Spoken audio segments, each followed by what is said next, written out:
स्वागत करता हूँ आपका अपने YouTube चैनल पर। आज हम पढ़ेंगे लिम्पोपो नदी। इससे पहले हम 3 नदियों के बारे में पढ़ चुके हैं। ये अपनी चौथे नंबर की जो नदी है वो है तो इनके बारे में कोई ज़्यादा डिटेल नहीं है, छोटी छोटी नदियाँ हैं, लेकिन फिर भी कोई कोई ऐसे फैक्ट होते हैं कुछ कुछ जो अपन को हर एग्ज़ाम में पूछे जाते हैं। चलो देखते हैं। ये जो नदी है ये एक दो नदियों की शाखा से बनी है। जो पहली नदी है क्रोकोडाइल नदी और दूसरी है मरेको नदी। इन दोनों के नदियों के मिलने से लिम्पोपो नदी का निर्माण हुआ है या उद्गम हुआ है। ये दक्षिण अफ्रीका में बहते हुए ये मकर रेखा को पार करते हुए बोत्सवाना देश में प्रवेश करती है। बोत्सवाना में बहते हुए जिम्बाब्वे देश में जाती है और जिम्बाब्वे देश में बहने के बाद ये मोजाम्बिक देश में प्रवेश करती है। फिर ये मकर रेखा को काटती है और ये वापस आकर हिंद महासागर में गिर जाती है। तो जो ये नदी है मकर रेखा को 2 बार काटती है। ये जो मकर रेखा अपने 23.5 डिग्री इसको 2 बार काटती है। तो ये जो नदी है मात्र एक तो दक्षिण अफ्रीका में बहती है, एक बोत्सवाना में बहती है, एक जिम्बाब्वे में और एक मोजाम्बिक में। 4 देशों में बहती है ये। तो पढ़ते हैं इसके बारे में। यह नदी मकर रेखा को 2 बार काटती है। ये इसका सबसे मेन बिंदु होगा लिम्पोपो नदी का कि यह नदी मकर रेखा को 2 बार काटती है। यह नदी क्रोकोडाइल व मरेको नदियों के आपस में मिलने से बनती है। यह नदी दक्षिण अफ्रीका, बोत्सवाना, जिम्बाब्वे, मोजाम्बिक में बहने के बाद हिंद महासागर में गिरती है। यह नदी दरियाई घोड़े मगरमच्छों के लिए प्रसिद्ध है। बस इसकी यही डिटेल है। इसमें सबसे मेन जो बिंदु होगा वो यही होगा कि यह नदी मकर रेखा को 2 बार काटती है। अब चलते हैं अपनी जो नेक्स्ट नदी है उसके बारे में। यह नदी, इस बात का और ध्यान रखना, ये नदियाँ हैं जो अपन ने पढ़ी है नील नदी, कांगो या जायरे नदी, नाइजर नदी और लिम्पोपो नदी, और एक जो अपनी आगे पढ़ने वाली है सभी की सभी अफ्रीका महाद्वीप में स्थित है। चलते हैं नेक्स्ट नदी पर। अपनी अगली नदी है जेम्बेजी नदी। यह भी अफ्रीका महाद्वीप में ही है, अफ्रीका महाद्वीप की नदी है यह भी। और जो जेम्बेजी नदी है ये जाम्बिया से निकलती है। जाम्बिया से निकलने के बाद अंगोल नामीबिया की सीमा बनाते हुए जाम्बिया के साथ में बहते हुए मोजाम्बिक और बोत्सवाना की सीमा बनाते हुए जिम्बाब्वे की सीमा बनाते हुए मोजाम्बिक चैनल में जाकर गिरती है। इस नदी पर कोई ज़्यादा डिटेल नहीं है, सिर्फ ये ध्यान रखना है कि ये नदी जिम्बाब्वे, बोत्सवाना, नामीबिया, अंगोला और मोजाम्बिक देशों में बहती है तथा इस नदी पर विक्टोरिया जलप्रपात, ये सबसे इसका मेन बिंदु होगा। विक्टोरिया जलप्रपात और करीबा बांध बना हुआ। देखते हैं इसको पूरे पेज में क्या क्या डिटेल है इसकी।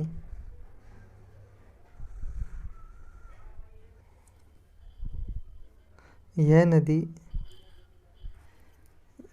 नदी जाम्बिया, अंगोल, नामीबिया, बोत्सवाना व मोजाम्बिक देशों में बहने के बाद मोजाम्बिक चैनल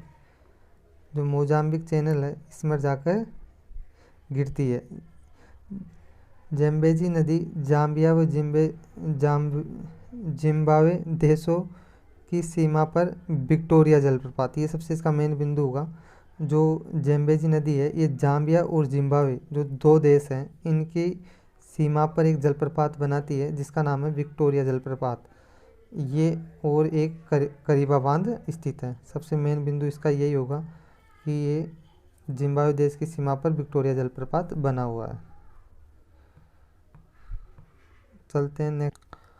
दोस्तों अपन ने अफ्रीका महाद्वीप की 4 नदियाँ पढ़ ली है। अब अपन पढ़ेंगे यूरोप महाद्वीप की नदियाँ, जो छोटी छोटी नदियाँ, इनमें कोई डिटेल नहीं है, सिर्फ इनका उद्गम और जो इनके किनारे पर जो स्थित नगर है इनके बारे में ही पूछा जाता है। तो देखिए 4 नदियाँ हैं यूरोप महाद्वीप की। एक तो है जो विस्तुला नदी है, एक ओडर नदी है, एक एल्ब नदी है और एक बेसर नदी है। जो ये विस्तुला नदी है ये बरानिया की गोरा पर्वत से निकलती है और इसके किनारे पर वारसा नगर स्थित है जो पोलैंड देश की राजधानी है। और ये यहाँ से बहते हुए बरानिया गोरा पर्वत से निकल कर बाल्टिक सागर में गिरती है। और ये नदी है जो चेक गणराज्य से निकलकर, ओडर नदी वो चेक गणराज्य से निकलकर बाल्टिक सागर में गिर जाती है।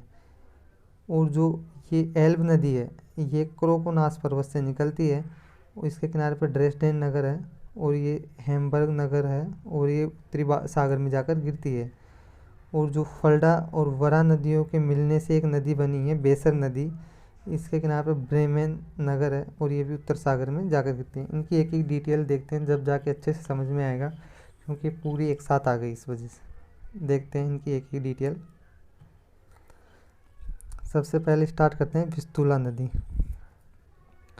जो विस्तुला नदी है इसका उद्गम पोलैंड देश के बरानिया गोरा पर्वत चोटी से होता है।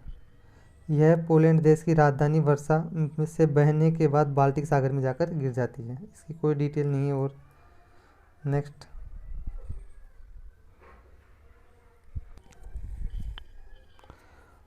ओडर नदी।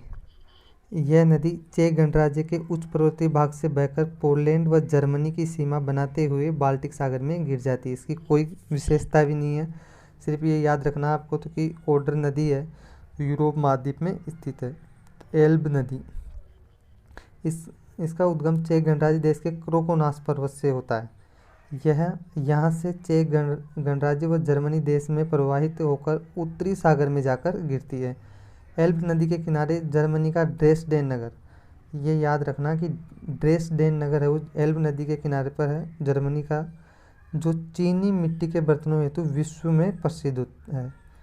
ड्रेसडेन नगर वो चीनी मिट्टी के बर्तनों हेतु विश्व में प्रसिद्ध है। वह हैम्बर्ग नगर एल्ब नदी के किनारे स्थित है। बेसर नदी है, इसका उद्गम मध्य जर्मनी में वेरा व फल्डा नदियों के मिलने से होता है। इसके किनारे पर ब्रेमेन नगर स्थित है। यह उत्तरी सागर में जाकर गिरते हैं। इनकी कोई ज़्यादा डिटेल नहीं है, सिर्फ ये याद रखना है जैसे बेसर नदी है ये जर्मनी की वेरा और फल्डा नदियों के मिलने से बनी है। ये एल्ब नदी है चेक गणराज्य से निकलती है कोकोनास पर्वत से। ओडर नदी ये यूरोप महाद्वीप में है। बस ये याद रख लो कि वही बहुत है आपके लिए। आपको याद रखने के लिए जो मेन बिंदु है वो दिखाता हूँ मैं आपको कि आपको मेन तो क्या याद रख। आपको सबसे मोस्ट बिंदु तो यही याद रखना है कि जो मकर रेखा को 2 बार काटने वाली नदी है वो लिम्पोपो नदी है, और जो भूमध्य रेखा को 2 बार काटने वाली नदी है वो कांगो जायरे नदी है। थैंक यू दोस्तों, वीडियो देखने के लिए बहुत बहुत आपका धन्यवाद। मिलते हैं नेक्स्ट वीडियो में। धन्यवाद। जो आपकी नेक्स्ट वीडियो होगी वो होगी आपकी राइन नदी के बारे में, जो विश्व की सबसे व्यस्ततम नदी मानी जाती है। जी हाँ, राइन नदी जो विश्व की सबसे व्यस्ततम नदी मानी जाती है उसके बारे में अगली वीडियो होगी आपकी। और एक डेन्यूब नदी के बारे में, यूराल व वोल्गा नदियाँ, ये 4 नदियाँ अपन नेक्स्ट वीडियो में पढ़ेंगे। धन्यवाद।